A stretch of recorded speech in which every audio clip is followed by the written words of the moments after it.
Si te pregunto qué es lo más importante para convencer a alguien, seguramente me dirás que presentar una buena argumentación, o aportar datos que suenen lógicos, o incluso tocar las emociones. Pero aunque todo eso es muy importante, hay otro aspecto que lo es mucho más, porque sin él no hay posibilidad de convencer a nadie. En este episodio te lo voy a explicar. Esto es, créeme lo que te digo, episodio 8.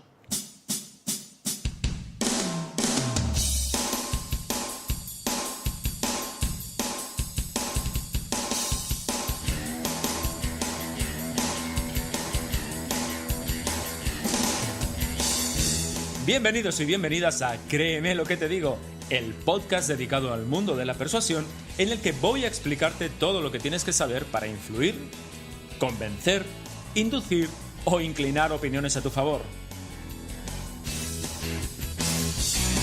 ¿Quieres saber cómo ser más convincente? ¿Quieres aprender a debatir y discutir sin generar conflictos? ¿Quieres saber cómo hablar en público como un auténtico profesional? Y además, ¿te gustaría aplicar todo esto en tu vida personal y profesional? Si es así, créeme lo que te digo, es el lugar apropiado. Yo soy Óscar Fernández Orellana y te voy a acompañar en esta aventura en la que conocerás los misterios, técnicas y trucos para llegar a ser un auténtico maestro de la persuasión. ¿Estás listo? ¡Comenzamos! Hola, ¿cómo estás? Bienvenido, bienvenida a una nueva entrega de Créeme lo que te digo, el podcast que dedicamos a conocer todas las ideas, técnicas y trucos necesarios para persuadir y convencer a los demás. Hoy tenemos un programa verdaderamente importante porque vamos a hablar de uno de los aspectos fundamentales de la persuasión, tu carácter. Sí, tu carácter, has oído bien. En unos minutos te explico a qué me refiero, pero antes, como siempre, te recuerdo que en interaccionhumana.es tienes a tu disposición un blog con más de 100 artículos dedicados al mundo de la influencia, la persuasión, las destrezas para hablar en público y el liderazgo.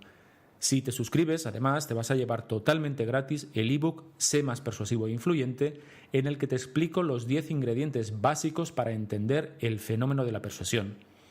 Ya sabes que estamos comenzando con esta aventura podcastiana, así que tu feedback para mí es oro. Así que si me escribes a través del formulario de interaccionhumana.es y me cuentas qué te parece el podcast, qué echas en falta, qué es lo que más te gusta, de qué te gustaría que hablásemos o en qué puedo mejorar, para mí es, insisto, oro molido. Venga, vamos al tema en cuestión. Si recuerdas, en el capítulo 5 te hablé de las 3 vías para persuadir, que eran el logos o la lógica de los argumentos, el pathos o el pathos, como tú quieras, o la apelación a las emociones, y el ethos o ethos, que es pues más o menos el prestigio o la reputación de quien tiene que convencer. En la intro del programa te indicaba que, a pesar de que puede parecer extraño a priori, el logos, es decir, la calidad de la argumentación, no es la parte más importante para convencer. Tampoco lo es el pathos o la apelación a las emociones, tocar la fibra que decimos habitualmente. Siendo estas dos cuestiones, tanto la lógica argumentativa como el tocar las emociones, importante, no es de entrada lo más relevante. Hay otro aspecto que es vital, hay otro aspecto que es imprescindible para convencer a alguien de algo, el ethos, el ethos, que viene a ser el cómo te percibe la audiencia. Esta categorización de ethos, logos, pathos la estableció Aristóteles, que además de ser un tío muy listo, era muy observador. Se dio cuenta de que no siempre los mejores argumentos eran los que servían para convencer a la gente, sino que la peña, la gente, parece ser que era más, digamos, crédula en función de quién hablaba. Si la persona que hablaba estaba bien vista, era más creíble que, por ejemplo, otra persona que tuviese objetivamente más razón, pero que fuese menos conocida o simplemente que cayese peor. ¿Sabéis ese dicho de que más vale caer en gracia que ser gracioso? Pues más o menos eso define cómo funciona esto del ethos. De todas maneras, no hace falta que nos vayamos a la Atenas del siglo V a.C. para ver cómo funciona el ethos. En nuestro día a día tenemos 1000 situaciones que podemos tomar como ejemplo. ¿Verdad que es más creíble lo que dice Bill Gates sobre tecnología que lo que pueda decir cualquier ingeniero en telecos? ¿Verdad que una misma idea tiene más posibilidades de llevarse adelante si la dice un jefe que si la dice una persona del equipo? Y cuando digo que tiene más posibilidades de llevarse adelante si lo dice un jefe, no me refiero a que sea por imposición o que el hecho de que lo diga un jefe obligue de alguna forma a llevarla a cabo, sino que a veces el hecho de que lo diga una persona relevante, un jefe en este caso, hace que esa opinión tenga más peso, sin ir más lejos. ¿Verdad que los niños pequeños se creen casi todo lo que dicen sus papás y sus mamás? Bueno, pues en todos estos casos no es que tengan más razón, que de hecho pueden tenerla, pueden tener toda la razón del mundo, es que son más creíbles. Eso es el ethos. El ethos es el poder que te otorga tu audiencia, las personas a las que quieres convencer, por el hecho de que tú resultas creíble. Fíjate que el poder del ethos llega incluso a darse cuando una persona nos cae bien o cuando una persona nos resulta atractiva. En muchos casos, pues eso, ¿no? El hecho de que una persona nos caiga bien hace que tengamos más en cuenta las opiniones que dice que si por el contrario esa persona pues pasa todo lo contrario, ¿no? Que no nos cae tan bien. En la Grecia de Aristóteles, en adelante Aris para los amigos, ya que lo conocemos, pues vamos a cortar, el ethos podía traducirse como el carácter.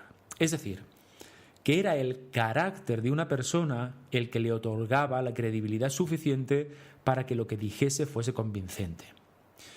Por otro lado, fíjate, cuando te decía que el ethos era la base necesaria para convencer a alguien, te lo decía porque difícilmente lo que digas va a tener peso si no tienes la suficiente credibilidad para tu audiencia. Insisto, por mucha razón objetiva que tengas. Al final, digamos que el ethos es el paso previo a ganarte el derecho a influir. Tienes que entender el ethos como una especie de fertilizador del terreno de la persuasión. Así que, ya sabes, sin ethos no hay posibilidad de que tus palabras, sin un buen ethos me refiero, no hay posibilidad de que tus palabras, digamos que caigan en terreno fertilizado. Ahora bien, claro, ¿cuáles son los componentes del ethos? ¿A partir de qué aspectos nos valoran los demás? Pues son diversos y depende del ámbito del que hablemos, pero fundamentalmente me voy a centrar en los 3 aspectos que el bueno de Aris indicaba. Atención, que ahí van los 3 aspectos. El primero, compartir virtudes y causas con tu audiencia. El segundo, tener solvencia técnica. Y el tercero es demostrar desinterés. Ojo, insisto una vez más, el ethos tiene que ver con la percepción que tiene tu audiencia de ti, independientemente de que, desde el punto de vista objetivo, tengas esa solvencia, tengas ese desinterés o no. Insisto, es la percepción que tiene nuestra audiencia acerca de nosotros. Así que si os parece voy a explicar con un poquito más detalle estos 3 componentes del ethos de Aristóteles. Venga, vamos a por el primero. El primero es compartir virtudes y causas con tu audiencia. Suena raro esto de compartir virtudes y causas, ¿no? Puedes decir, bueno, pero esto de las virtudes y las causas, ¿qué es? Es muy fácil, mira. La idea básica es que nos parecen más creíbles las personas que piensan como nosotros pensamos. Tal cual, así de sencillo. De tal forma que si nuestra audiencia percibe, insisto, y soy muy pesado con esto de la percepción, pero si nuestra audiencia percibe que somos parecidos a ellos en cuanto a las ideas fundamentales que defendemos, nuestras creencias, pues seremos mejor aceptados. Y si somos mejor aceptados, aquello que decimos tendrá más permeabilidad. Cuando Aristóteles habla de virtud, se refiere a eso precisamente, a demostrar los mismos usos o las mismas costumbres que nuestra audiencia. Es decir, parecemos virtuosos cuando nuestra audiencia nos percibe como a uno más del grupo, cuando nuestras ideas, a las que expresamos, son ideas que podrían formar parte del conocimiento común del grupo al que nos dirigimos.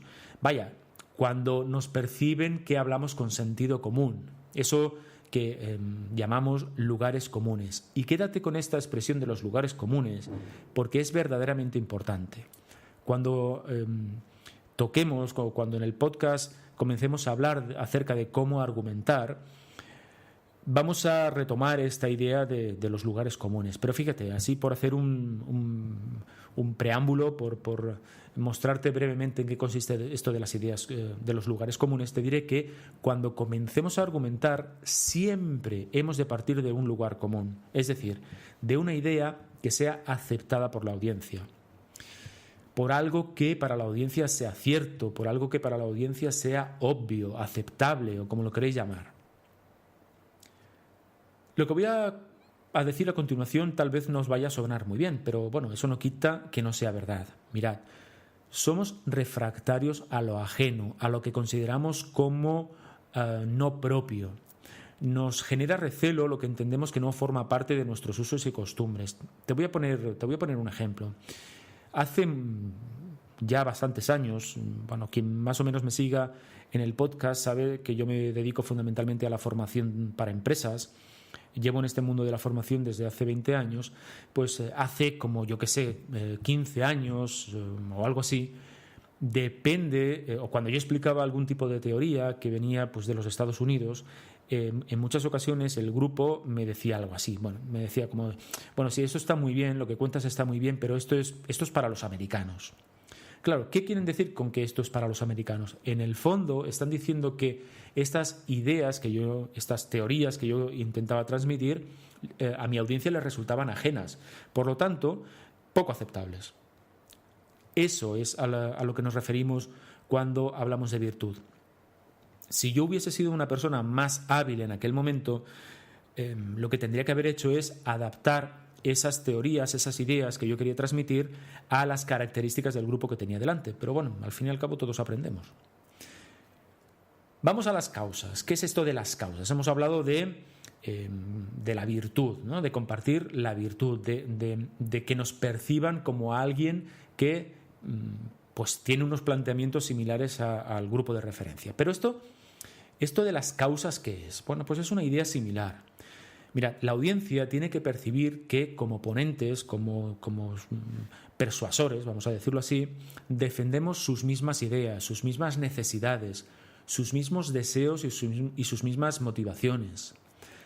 A pesar de que tengas un punto de vista diferente, tienen que percibir, aunque sea en el fondo, insisto, que quieres lo mismo que ellos. ¿Y qué suele ser esto que tanto tu audiencia como tú defendéis? Pues fundamentalmente valores y principios de la audiencia a la que te diriges. Por eso, para persuadir a un grupo de personas es muy relevante, es muy importante conocer cómo piensan, cómo actúan, qué es importante para ellos, qué valoran, qué necesidades tienen, etcétera, etcétera, etcétera. ¿Por qué? Porque vas a tener que ingeniártelas para demostrar que en el fondo tú persigues lo mismo. Por ejemplo, los políticos esto lo saben muy bien, ¿no?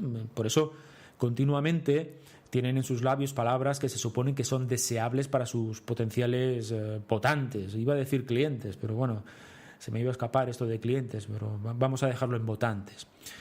¿Qué términos suelen utilizar? Bueno, pues suelen utilizar términos como democracia, libertad, igualdad, etcétera, etcétera, etcétera. Es decir, son términos que pues, te pintan un futuro fantástico, maravilloso, al cual pues, dirigirnos, ¿no? Es cuando te prometen el oro y el moro, te lo prometen a través de este tipo de términos, a través de estos valores que pues, son deseables por todo el mundo. Es decir, que te prometen la Arcadia porque saben que en el fondo deseamos esa Arcadia. Fíjate, aquí estoy hablando en términos muy grandilocuentes, pero, es decir, estoy hablando pues eso, de democracia, de igualdad, de libertad, pero evidentemente pueden ser cuestiones más terrenales, por ejemplo, divertimento, por ejemplo, desarrollo profesional, por ejemplo, ser punteros en innovación, por ejemplo, mejorar beneficios económicos, etcétera, etcétera, etcétera. Es decir, por hacer una síntesis de este aspecto. En el fondo, lo que nuestra audiencia quiere de nosotros es saber que defendemos las mismas causas, los mismos motivos, que tenemos las mismas motivaciones, en definitiva. Es decir, todo aquello que para tu audiencia sea deseable, tienen que percibir que para ti también lo es. Por cerrar con este primer punto, en resumen, ganarás etos cuando tu audiencia te vea como uno más de la tribu, cuando perciba que deseas lo mismo que ellos.